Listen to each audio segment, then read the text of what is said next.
श्री राधा कृष्णाभ्याम नमः। श्रीमद्भागवत महापुराण प्रथम खंड अथ द्वितीयो अध्यायः। भक्ति का दुख दूर करने के लिए नारद जी का उद्योग। नारद उवाच वृथा खेदयसे बालो अहो चिंतातुरा कथम श्रीकृष्ण चरणम भयोजम अस्मर दुखम गमिष्यति। नारद जी ने कहा, बाले तुम व्यर्थ ही अपने को खेद में डाल रही हो। अरे तुम इतनी चिंतातुर क्यों हो? भगवान श्री कृष्ण के चरण कमलों का चिंतन करो, उनकी कृपा से तुम्हारा दुख दूर हो जाएगा। द्रौपदी च परित्राताम येन कौरव कस्मलात् पालिता गोप सुंदर्य स कृष्ण क्वापि नो गतः। जिन्होंने कौरवों के अत्याचार से द्रौपदी की रक्षा की और गोप सुंदरियों को सनाथ किया था, वे श्री कृष्ण कहीं चले थोड़े ही गए हैं। त्वं तुम भक्ति प्रिया तस्य सततम प्राणतोधिका त्वया आहूतस्तु भगवान याति नीच गृहेष्वपि। फिर तुम तो भक्ति हो और सदा उन्हें प्राणों से भी प्यारी हो। तुम्हारे बुलाने पर तो भगवान नीच के घरों में भी चले जाते हैं। सत्यादि त्रियुगे बोध वैराग्यो मुक्ति साधकौ कलो तू केवला भक्ति ब्रह्म सायुज्य कारिणी। सत्य, त्रेता और द्वापर, इन तीनों युग में ज्ञान और वैराग्य मुक्ति के साधन थे, किंतु कलयुग में तो केवल भक्ति ही ब्रह्म सायुज्य मोक्ष की प्राप्ति कराने वाली है। इति निश्चित्य चिद्रूपः सद्रूपां त्वां ससर्ज परमानंद चिन्मूर्ति सुंदरी कृष्ण बल्लभाम। यह सोचकर ही परमानंद चिन्मूर्ति ज्ञान स्वरूप श्री हरि ने अपने सत्व स्वरूप से तुम्हें रचा है। तुम्हें साक्षात श्री कृष्णचंद्र की प्रिया और परम सुंदरी हो। बद्ध्वांजलिं त्वया पुष्टम किम करोमीति चैकदा त्वां तदा ज्ञाप्य कृष्णो मद्भक्तान् पोषयेत च। एक बार जब तुमने हाथ जोड़कर पूछा था कि मैं क्या करूं, तब भगवान ने तुम्हें यही आज्ञा दी थी कि मेरे भक्तों का पोषण करो। अंगीकृतं त्वया तद्वै प्रसन्नो भूद्धरिस्तदा मुक्तिं दासीं ददौ तुभ्यं ज्ञान वैराग्य का विमौ। तुमने भगवान की आज्ञा स्वीकार कर ली, इससे तुम पर श्रीहरि बहुत प्रसन्न हुए और तुम्हारी सेवा करने के लिए मुक्ति को तुम्हें दासी के रूप में दे दिया और ज्ञान और वैराग्य को पुत्रों के रूप में। पोषणम स्वेन स्वरूपेण वैकुंठे त्वं करोसि च भूमौ भक्त विपोषाय छायारूपम त्वया कृतम। तुम अपने साक्षात स्वरूप से वैकुंठ धाम में ही भक्तों का पोषण करती हो। भूलोक में तो तुमने उनकी पुष्टि के लिए केवल छाया स्वरूप धारण कर रखा है। मुक्ति ज्ञान वैरक्तिम च सह कृत्वा गता भुवि कृतादि द्वापरस्यांतम महानंदेन संस्थिता। तब तुम मुक्त ज्ञान और वैराग्य को साथ लेकर पृथ्वी तल पर आई और सत्ययुग से द्वापर पर्यंत बड़े आनंद से रही। कलौ मुक्ति क्षयं प्राप्ता पाखंडामय पीड़िता त्वदाज्ञया गता शीघ्रम वैकुंठम पुनरेव सा। कलयुग में तुम्हारी दासी मुक्ति पाखंड रूप रोग से पीड़ित होकर क्षीण होने लगी थी, इसलिए वह तो तुरंत ही तुम्हारी आज्ञा से वैकुंठ लोक को चली गई। इस स्मृता त्वायापि चात्रैव मुक्तिरायाति याति च पुत्रीकृत्य त्वयेमौ च पार्श्वे स्वस्यैव रक्षितौ। इस लोक में भी तुम्हारे स्मरण करने से ही वह आती है और फिर चली जाती है, किंतु इन ज्ञान वैराग्य को तुमने पुत्र मानकर अपने पास ही रख छोड़ा है। उपेक्षातः कलौ मंदौ वृद्धौ जातौ सुतौ तव तथापि चिंतां मुच्य त्वमुपायम चिंत्यम याम्यहम। फिर भी कलयुग में इनकी उपेक्षा होने के कारण तुम्हारे ये पुत्र उत्साहहीन और वृद्ध हो गए हैं। फिर भी तुम चिंता न करो, मैं इनके नवजीवन का उपाय सोचता हूँ। कलिना सदृशः कोपि युगो नास्ति वरानने तस्मिस्त्वाम स्थापयिष्यामि गेहे गेहे जने जने। सुमुखी, कल के समान कोई भी युग नहीं है। इस युग में मैं तुम्हें घर घर में प्रत्येक पुरुष के हृदय में स्थापित कर दूंगा। अन्य धर्मास तिरस्कृत्य पुरस्कृत्य महोत्सवान तदा नाहम दासो लोके त्वाम न प्रवर्तये। देखो, अन्य सब धर्मों को दबाकर और भक्ति विषयक महोत्सवों को आगे रखकर यदि मैंने लोकों में तुम्हारा प्रचार न किया तो मैं श्री हरि का दास नहीं। त्वद विंतांश्च ये जीवा भविष्यति कलाविह पापिनो अपि गमिष्यति निर्भयम कृष्ण मंदिरम। इस कलयुग में जो जीव तुमसे युक्त होंगे वे पापी होने पर भी बेखटक भगवान श्री कृष्ण के अभय धाम को प्राप्त होंगे। ये साम चित्ते वसेद भक्ति सर्वदा प्रेम रूपिणी न ते पश्यन्ति कीनासम स्वप्ने व मल मूर्तयः।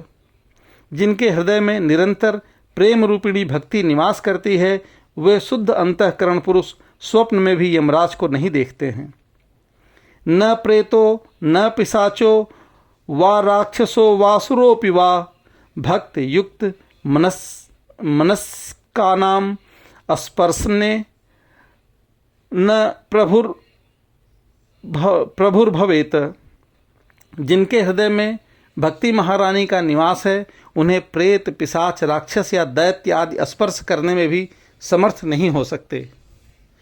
न तपोभिनम वेदैश्च न ज्ञानेनपि कर्मणा हरिर्हि साध्यते भक्त्या प्रमाणम तत्र गोपिकाः। तप, वेदाध्ययन, ज्ञान और कर्म आदि किसी भी साधन से भगवान वश में नहीं किए जा सकते।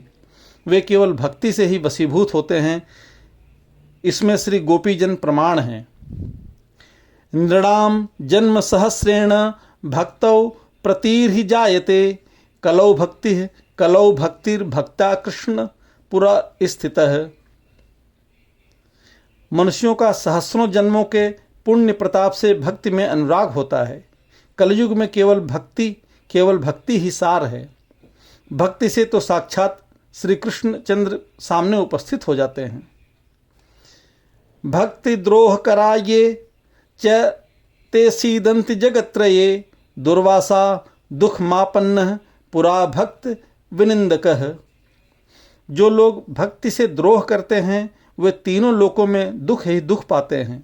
पूर्व काल में भक्त का तिरस्कार करने वाले दुर्वासा ऋषि को बड़ा कष्ट उठाना पड़ा था। अलम ब्रतैरलम तीर्थैरलम योगैरलम मखैः अलम ज्ञान कथा लापैर भक्तिर एकै मुक्तिदा। बस व्रत, तीर्थ, योग, यज्ञ और ज्ञान चर्चा आदि बहुत से साधनों की कोई आवश्यकता नहीं है। एकमात्र भक्ति ही मुक्ति देने वाली है। सूत उवाच इति नारद निर्णीतम स्वमहात्मम निशम्य सा सर्वांग पुष्टि संयुक्ता नारदम वाक्यम अब्रवीत। सूत जी कहते हैं, इस प्रकार नारद जी के निर्णय किए हुए अपने महात्म्य को सुनकर भक्ति के सारे अंग पुष्ट हो गए और वे उनसे कहने लगी।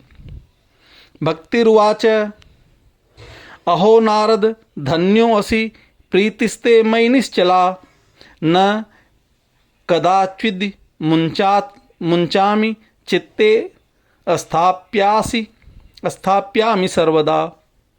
नारद जी, आप धन्य हैं। आपकी मुझ में निश्चल प्रीति है। मैं सदा आपके हृदय में रहूंगी, कभी आपको छोड़कर नहीं जाऊंगी। कृपालुना त्वया साधो मद्वाधा ध्वंसिता क्षणात् पुत्र योश्चेतना नास्ति ततो बोधय बोधय। साधो, आप बड़े कृपाल हैं। आपने क्षण भर में ही मेरा सारा दुख दूर कर दिया, किंतु अभी मेरे पुत्रों में चेतना नहीं आई। आप इन्हें शीघ्र ही सचेत कर दीजिए, जगा दीजिए। सूत उवाच तस्या वचः समाकर्ण्य कारुण्यम नारदो गतः तथोर्बोधेन मारेभे कराग्रेण विमर्दयन। भक्ति के ये वचन सुनकर नारद जी को बड़ी करुणा आई और वे उन्हें हाथ से हिला डुलाकर जगाने लगे। मुखम संयोज्य कर्णान्ते शब्दमुच्चैः समुच्चरन् ज्ञान प्रबुद्धताम शीघ्रम रे वैराग्य प्रबुद्धताम। फिर उनके कान के पास मुंह लगाकर जोर से कहा, ओ ज्ञान जल्दी जग पड़ो, ओ वैराग्य जल्दी जग पड़ो। वेद वेदांत घोषैश्च गीता पाठैर्मुहुर्मुहुः बोध्यमान मानौ तदा तेन कथम उच्चोत्थितौ बलात्। फिर उन्होंने वेद ध्वनि, वेदांत घोष और बार बार गीता पाठ करके उन्हें जगाया। इससे वे जैसे तैसे बहुत जोर लगाकर उठे।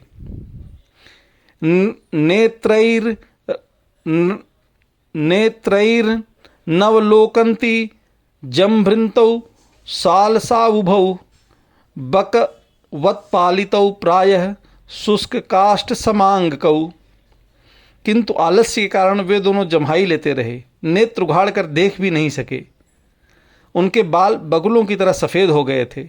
उनके अंग प्रायः सूखे काठ के समान निस्तेज और कठोर हो गए थे। क्षुत्मौ तौ निरीक्षैव पुनः स्वापरायणौ ऋषिश्चिंतापरौ जातः किम विधेयम मयेति च। इस प्रकार भूख प्यास के मारे अत्यंत दुर्बल होने के कारण उन्हें फिर सोते देखकर नारद जी को बड़ी चिंता हुई और वे सोचने लगे, अब मुझे क्या करना चाहिए। अहो निद्रा कथम याति वृद्धत्वं च महत्तरम चिंतयन्निति गोविंदम अस्मारयामास भार्गव। इनकी नींद और इससे भी बढ़कर इनकी वृद्धावस्था कैसे दूर हो। सौनक जी इस प्रकार चिंता करते करते वे भगवान का स्मरण करने लगे। व्योमवाणी तदैवा भून्मा ऋषे खिद्यतामिति उद्यमः सफलस्ते अयम भविष्यति न संशयः।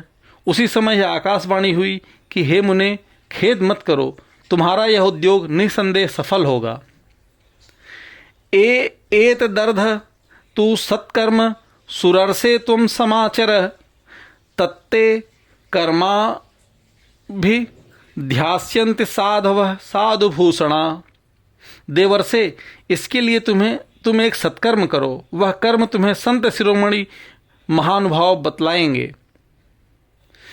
सत्कर्मणि कृते तस्मिन् सनिद्रा वृद्धतानयोः गमिष्यन्ति क्षणात् भक्तिः सर्वतः प्रसारिष्यति।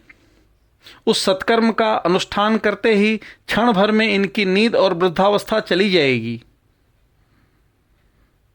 तथा सर्वत्र भक्ति का प्रसार होगा।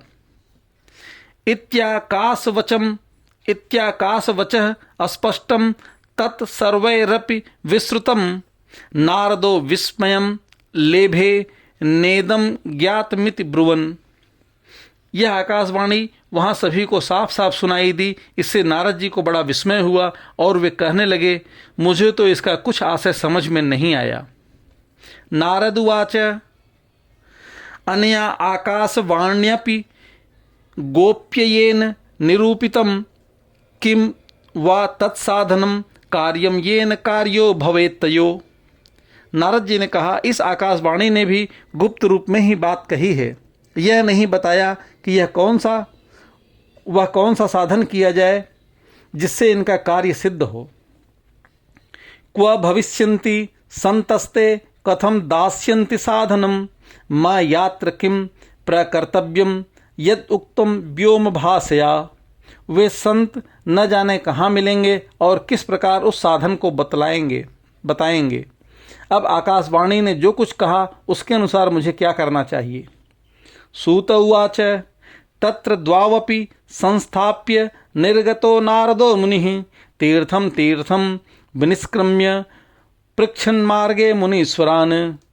सूत जी कहते हैं कि सौनक जी तब ज्ञान वैराग्य दोनों को वहीं छोड़कर नारद मुनि वहां से चल पड़े और प्रत्येक तीर्थ में जा जाकर मार्ग में मिलने वाले मुनीश्वरों से वह साधन पूछने लगे।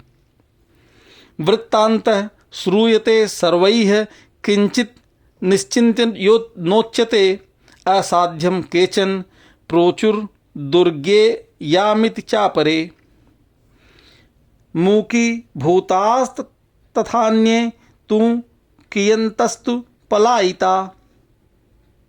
उनकी उस बात को सुनते तो सब थे, किंतु उसके विषय में कोई कुछ भी निश्चित उत्तर न देता। किसी ने उन्हें असाध्य बताया, कोई बोले इसका ठीक ठीक पता लगाना ही कठिन है। कोई सुनकर चुप रह गए और कोई तो अपनी अवज्ञा होने के भय से बात को टाल टुल कर खिसक गए। हाहाकारौ महानी स्त्रीत्यै लोके विस्मयावह वेद वेदांत घोषैश्च गीता पाठैर्विबोधितम्।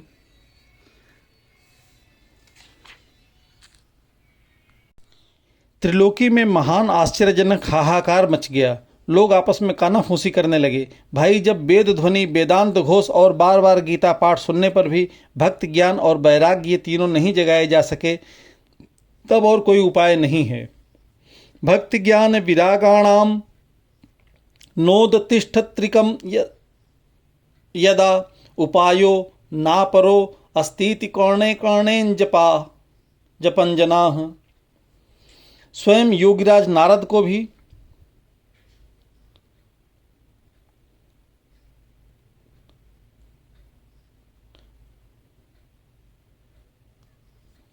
योगिना नारदेनापि स्वयं न ज्ञायते तु यत् तत्कथम शक्यते वक्तुमित रैरिह मानुषैः। स्वयं योगीराज नारद को भी जिसका ज्ञान नहीं है उसे दूसरे संसारी लोग कैसे बता सकते हैं। एव मृषगणैः पृष्ठैर्निर्णयोक्त दुरासदम।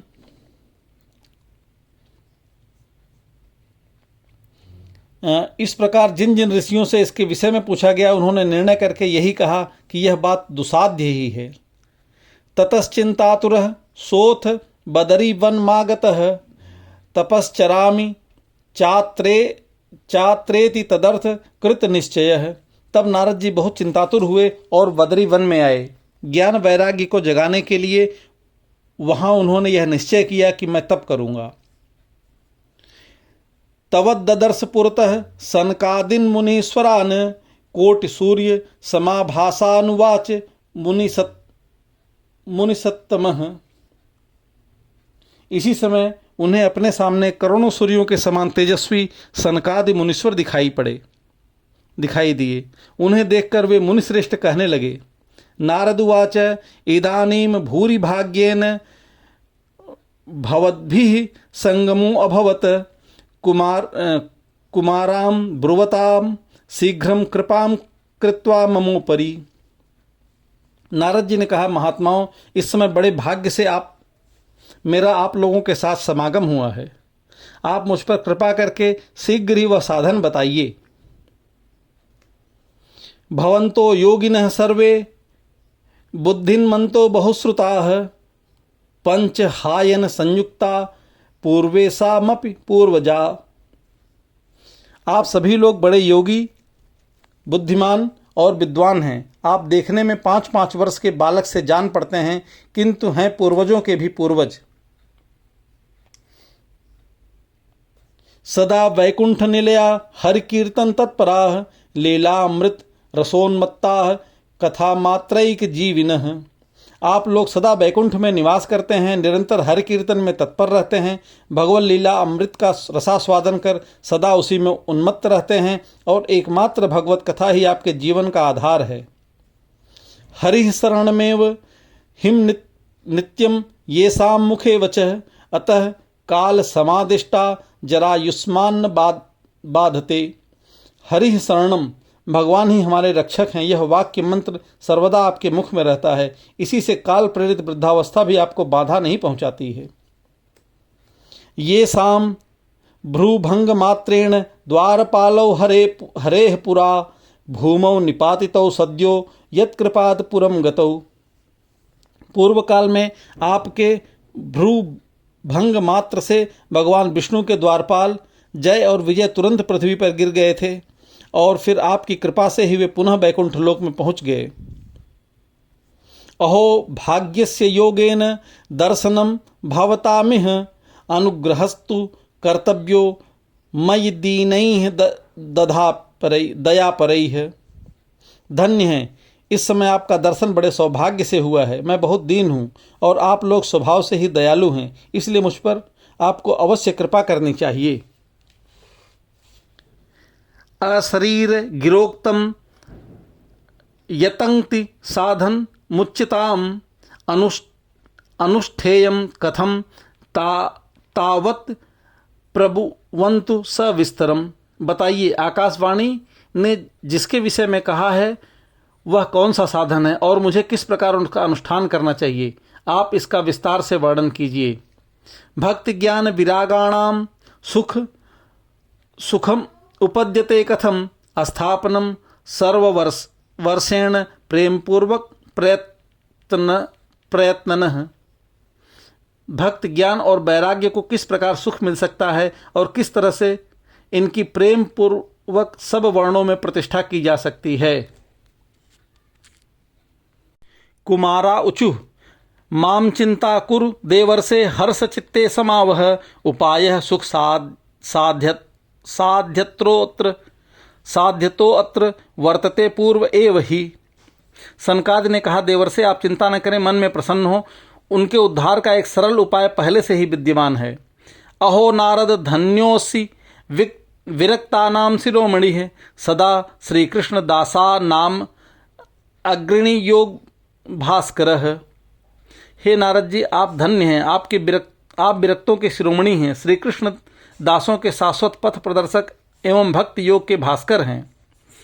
त्वयि चित्रम न मंतव्यम भक्त्यर्थ मनुवर्तिनी घटते कृष्ण दासस्य भक्तेः संस्थापना सदा। आप भक्ति के लिए जो उद्योग कर रहे हैं यह आपके लिए कोई आश्चर्य की बात नहीं समझनी चाहिए। भगवान के भक्त के लिए तो भक्त की सम्यक स्थापना करना सदा उचित ही है। ऋषिभिर्बहवो लोके पंथानः प्रकटीकृताः श्रम साध्याश्च ते सर्वे प्रायः स्वर्ग फलप्रदाः। ऋषियों ने संसार में अनेकों मार्ग प्रकट किए हैं, किंतु वे सभी कष्ट साध्य हैं और परिणाम में स्वयं स्वर्ग की ही प्राप्ति कराने वाले हैं। वैकुंठ साधकः पंथाः स तु गोप्यो ही वर्तते तस्यापदेष्टा पुरुषः प्रायो भाग्येन लभ्यते। अभी तक भगवान की प्राप्ति कराने वाला मार्ग तो गुप्त ही रहा, उसका उपदेश करने वाला पुरुष प्रायः भाग्य से ही मिलता है। सत्कर्म तव निर्दिष्ट व्योमवाचा तु यत्पुरा तदुच्यते शृण्वाप्यद्य स्थिर चित्त प्रसन्नधि। आपको आकाशवाणी ने जिस सत्कर्म का संकेत किया है वह उसे हम बतलाते हैं, आप प्रसन्न और समाहित चित्त होकर सुनिए।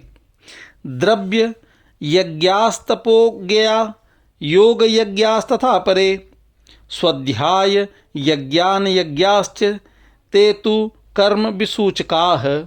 नारद जी, द्रव्य यज्ञ, तपो यज्ञ, योग यज्ञ और स्वाध्याय रूप ज्ञान यज्ञ, ये सब तो स्वर्ग आदि की प्राप्ति कराने वाले कर्म की ओर ही संकेत करते हैं। सत्कर्म सूचको नूनम ज्ञान यज्ञ स्मृतो बुधैः श्रीमद्भागवतालापः स तु गीतः शुक्रादिभिः। पंडितों ने ज्ञान यज्ञ को ही सत्कर्म मुक्तिदायक कर्म का सूचक माना है। श्रीमद् भागवत का पारायण है जिसका गान शुक्रादि महानुभावों ने किया है। भक्ति ज्ञान विरागाणाम तद घोषेण बलम महत ब्रजिष्यति द्वयो कष्टम सुखम भक्तेर भविष्यति।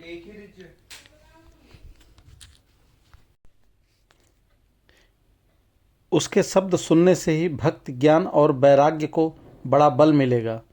इससे ज्ञान वैराग्य का कष्ट मिट जाएगा और भक्ति को आनंद मिलेगा। प्रलयम ही गमिष्यन्ति श्रीमद् भगवध्वने कलैर्दोषा इमे सर्वे सिंह शब्दाद वृका इव। सिंह की गर्जना सुनकर जैसे भेड़िए भाग जाते हैं, उसी प्रकार श्रीमद् भागवत की ध्वनि से कलयुग के सारे दोष नष्ट हो जाएंगे। ज्ञान वैराग्य संयुक्ता भक्ति प्रेम रसावहा प्रतिगेहम प्रतिजनम ततः क्रीड़ाम करिष्यति। तब प्रेम रस प्रवाहित करने वाली भक्ति ज्ञान और वैराग्य को साथ लेकर प्रत्येक घर और व्यक्ति के हृदय में क्रीड़ा करेगी। नारद उवाच वेद वेदांत घोषैश्च गीता पाठैः प्रबोधितं भक्ति ज्ञान विरागाणाम नोद तिष्ठत्रिकम यदा। नारद जी ने कहा, मैंने वेद वेदांत की ध्वनि और गीता पाठ करके उन्हें बहुत जगाया, किंतु फिर भी भक्ति ज्ञान और वैराग्य ये तीनों नहीं जगे। श्रीमद् भागवतालाप तत्कथम बोधमेष्यति तत्कथासु तू वेदार्थ श्लोके श्लोके पदे पदे। ऐसी स्थिति में श्रीमद् भागवत सुनाने से वे कैसे जगेंगे, क्योंकि उस कथा के प्रत्येक श्लोक और प्रत्येक पद में भी वेदों का ही तो सारांश है। छिंदन्तु संशयम होनम भवन्तो अमोघ दर्शनाः विलंबो नात्र कर्तव्य शरणागत वत्सलाः। आप लोग शरणागत वत्सल हैं तथा आपका दर्शन कभी व्यर्थ नहीं होता है, इसलिए मेरा यह संदेह दूर कर दीजिए। इस कार्य में विलंब न कीजिए। कुमारा उचुः वेदोतपनिषदाम साराज्जाता भागवती कथा अत्युत्तम ततो भाति पृथक्भूता फलाकृति। सनकादि ने कहा, श्रीमद् भागवत की कथा वेद और उपनिषदों के सार से बनी है, इसलिए उनसे अलग उनकी फल रूपा होने के कारण वह बड़ी उत्तम जान पड़ती है। आमूलाग्रम रस तिष्ठत नास्ते न स्वाद्यते यथा स भूयः संपृथ्य भूतः फले विश्व मनोहरः। जिस प्रकार रस वृक्ष की जड़ से लेकर शाखा पर्यंत तक रहता है, किंतु इस स्थिति में उसका आस्वादन नहीं किया जा सकता, वही जब अलग होकर फल के रूप में आ जाता है तब संसार में सभी को प्रिय लगने लगता है। यथा दुग्धे स्थितम सर्पिणम स्वादा योपकल्पते पृथक भूतम ही तदगव्यम देवानाम रसवर्धनम। दूध में भी घी रहता है, किंतु उस समय उसका अलग स्वाद नहीं मिलता है, किंतु जब उससे अलग हो जाता है तब देवताओं के लिए भी स्वादवर्धक हो जाता है। इक्षुणामपि मध्यांतम शर्करा व्याप्त तिष्ठति पृथक भूता च सा मिष्टा तथा भागवती कथा। खांड ईख के छोर छोर में और बीच में भी व्याप्त रहती है, तथापि अलग होने पर उसकी कुछ और ही मिठास होती है। ऐसी ही यह भागवत की कथा है। इदम भागवतम नाम पुराणम ब्रह्म सम्मितम भक्ति ज्ञान विरागाणाम स्थापनाय प्रकाशितम। यह भागवत पुराण वेदों के समान है। श्री व्यासदेव ने इसे भक्ति ज्ञान और वैराग्य के स्थापना के लिए प्रकाशित किया है। वेदांत वेद सुनास्ते गीताया अपि कर्तरी परितापवनि व्यासे मुह्यत्याज्ञान सागरे। पूर्व काल में जिस समय वेद वेदांत के पारगामी और गीता की रचना करने वाले भगवान व्यासदेव खिन्न होकर अज्ञान समुद्र में गोते खा रहे थे, उस समय आपने ही उन्हें 4 श्लोकों में इसका उपदेश किया था। उसे सुनते ही उनकी सारी चिंता दूर हो गई थी। तदा त्वया पुरा प्रोक्तम चतुः श्लोक समन्वितम त्वदीय श्रवण साध्यग्नो तदीय श्रवणात् सद्यो निर्बाधो बादरायण। तत्र ते विस्मितः केन यतः प्रश्न करो भवान श्रीमद्भागवतम श्राव्यम शोक दुख विनाशनम। फिर इसमें आपको आश्चर्य क्यों हो रहा है जो आप हमसे प्रश्न कर रहे हैं? आपको उन्हें शोक और दुख विनाश करने वाला श्रीमद् भागवत पुराण ही सुनाना चाहिए। नारद उवाच यद्दर्शनं च विनिहन्त्य शुभानि सद्यः श्रेयस्तनोति भव दुख वार्दितानां निःशेष शेष मुख गीतक थैकपानाः प्रेम प्रकाश कृतये शरणं गतोस्मि। नारद जी ने कहा, महानुभावों, आपका दर्शन जीवों के संपूर्ण पापों को तत्काल नष्ट कर देता है और जो संसार दुख रूप दावानल से तपे हुए हैं उन पर शीघ्र ही शांति की वर्षा करता है। आप निरंतर शेष जी के सहस्र मुखों से गाए हुए भगवत कथा अमृत का ही पान करते रहते हैं। मैं प्रेम लक्षणा भक्ति का प्रकाश करने के उद्देश्य से ही आपकी शरण लेता हूँ। भाग्योदयेन बहुजन्म समर्जितेन सत्संगमं च लभते पुरुषो यदा वै अज्ञान हेतु कृत मोह मदांधकार नासम विधाय ही तदोदय के विवेकः। जब अनेक जन्मों के संचित पुण्य पुंज का उदय होने से मनुष्य को सत्संग मिलता है, तब वह उसके अज्ञान जनित मोह और मद रूपी अंधकार का नाश करके विवेक का उदय होता है। इति श्री पद्म पुराणे उत्तरखंडे श्री भगवत महात्म्ये कुमार नारदो संवादो नाम द्वितीयो अध्यायः। हरि ओम तत्सत, हरि ओम तत्सत, हरि ओम तत्सत।